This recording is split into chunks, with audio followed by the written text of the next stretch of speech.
If you have type 2 diabetes, you're far from alone. According to the World Health Organization, well over 300 million people have type 2 diabetes. And that number is rapidly increasing. This is part one of a series of short presentations intended to help you better understand and thereby better manage your type 2 diabetes. Having the right understanding is vital because as important as others in your healthcare team are in assisting you in improving and maintaining your health, you are the most important person by far. Only you can decide what you're going to do, when and how often. The better you understand what is going on inside you, at least on a basic level, the more informed your choices can be. So if you've ever thought, why me? How did this happen? Or why now? This presentation will begin to address those questions. For most people, the path to developing type 2 diabetes is long and by no means straight. It goes through a stage called impaired glucose tolerance, in which our ability to deal appropriately with glucose slowly gets worse. Diagnosis of type 2 diabetes is based on set numbers. On one side of the line, you're regarded as being glucose tolerant or not having type 2 diabetes, and on the other, you're handed the diagnosis of impaired glucose tolerance or type 2 diabetes. It's worth saying at this early point that we can make people with normal glucose tolerance cross the line into glucose intolerance fairly easily without even using any powerful drugs. And I'll go into that in a little bit in the next presentation. It's also worth saying that contrary to what many in the medical world claim, it is possible to cross back over the line from type 2 diabetes to impaired glucose tolerance and from impaired glucose tolerance to normal glucose tolerance. We have several published studies showing that this can be done. Whether everyone can completely reverse their diabetes simply isn't known, and maybe never will be, but that many people, probably even most people, can reverse their type 2 diabetes is clearly demonstrated by the existing research. Some people just haven't caught up with that yet.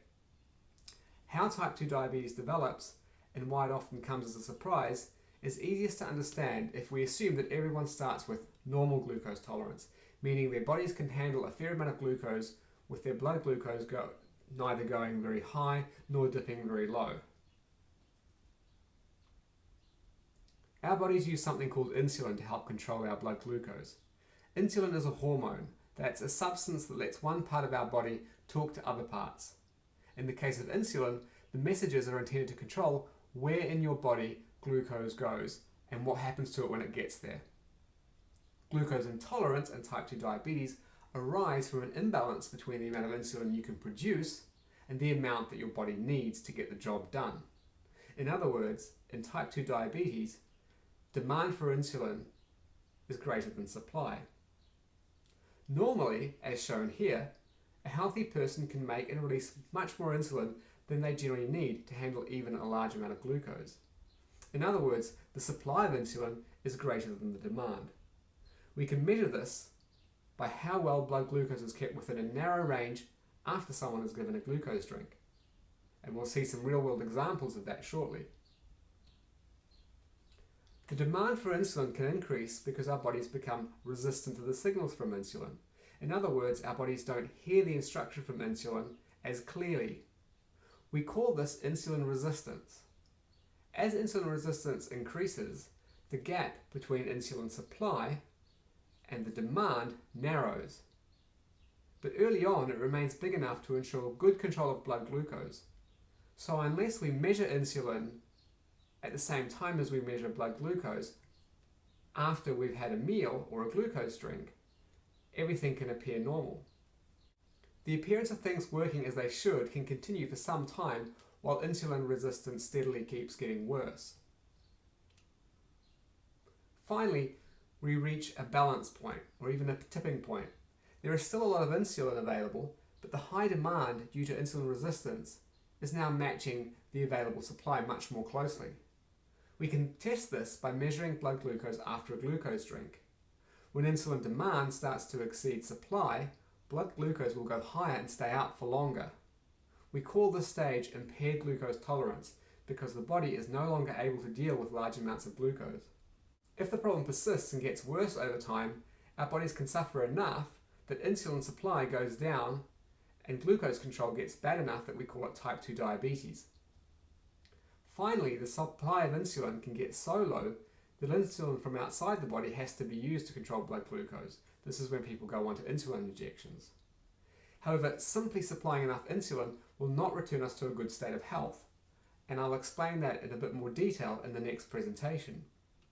For now, let's have a look at some real-life examples of people at different stages of blood glucose control. One of the ways we can diagnose type 2 diabetes is by using what's called an oral glucose tolerance test. In other words, a test to see how well your body is able to deal with glucose. In general, how well it's able to deal with 75 grams of glucose in a drink. Such a test involves having a blood sample taken after an overnight fast, followed by drinking a special glucose drink, and then further blood samples being taken every so often. Oral glucose tolerance tests have the advantage of showing roughly how far along someone is toward having type 2 diabetes, or if they already have it, how bad it is. The diagnosis is done based on the blood glucose at 120 minutes. That's 2 hours after having had the glucose drink. You can see in the graph that someone with normal glucose tolerance, shown in the green line, experiences only a small rise in blood glucose following the drink. And that blood glucose concentration gets back to where it started within the 2 hours. In other words, the green line shows how a healthy metabolism deals with glucose. In someone with type 2 diabetes, shown by the red line, blood glucose usually starts higher and then goes up much more. In this example, the blood glucose is starting to come down by 2 hours, but in some people, it can actually still be on the rise at this point. This shows us that the body is not able to deal with glucose at all well. There are also people in between the normal and having type 2 diabetes. An example is shown by the orange line. In medical terms, we say that these people have impaired glucose tolerance. It's not as extreme as type 2 diabetes, and that makes it hard to pick up with other tests. And that's really why the oral glucose tolerance test is probably the best. Certainly the best for picking up the problem early on. The orange line, though, already shows us that this person is struggling to deal with glucose. Looking at insulin highlights both the underlying problem of type 2 diabetes, namely resistance to insulin, and the inability to produce enough insulin to overcome that resistance fully. The green line illustrates what happens in someone whose body is responsive to insulin or sensitive to insulin. They can actually produce more insulin than the person with type 2 diabetes. But by 2 hours, the insulin has done its job and is on the way back down, as you can see clearly in the green line. The person with type 2 diabetes, the red line, can't actually produce as much insulin as needed, and by 2 hours is still struggling to produce more insulin to help get the job done. Interestingly, the person with impaired glucose tolerance, shown by the orange or amber line, produces the most insulin because they're already insulin resistant. They already don't respond normally to the signal from insulin, but they still have the capacity to produce a lot of insulin. Even after fighting a losing battle, their insulin still goes up at the 2 hour mark. Feel free to view this presentation as many times as you need. Then when you're ready, watch the next part where we'll look at insulin resistance and how it leads to high blood glucose and other problems, what causes it, and start to approach what we can do about it. Also, for more information and practical resources to help you understand and improve your health generally, visit us at builtformotion.co.nz.